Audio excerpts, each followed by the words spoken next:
Friendship, pakinggan ninyo ang huni ng mga ibon na ito.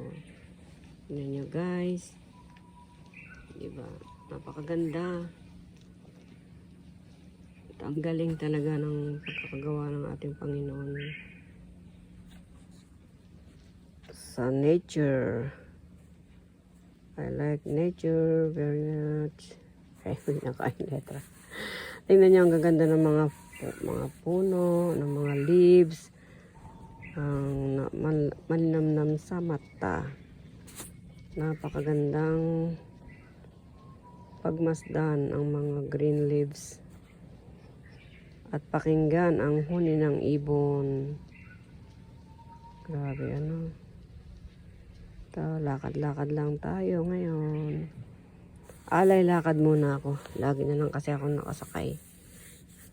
Para bang nangihina ng aking... One eternity later.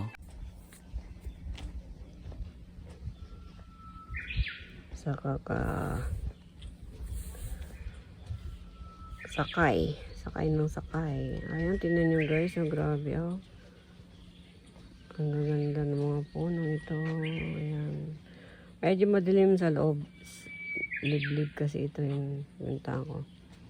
Medyo nakakatakot at baka merong alakonda. Wala naman siguro.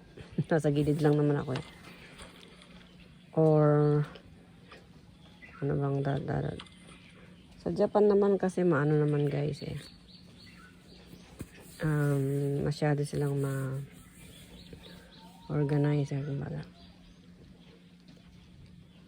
Pag merong mga, alam nilang may mga ahas dyan, siguro kukunin nila. O, ano.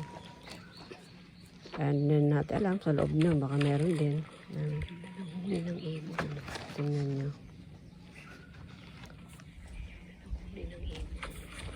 Ang ganda ng huli ng mga ibon.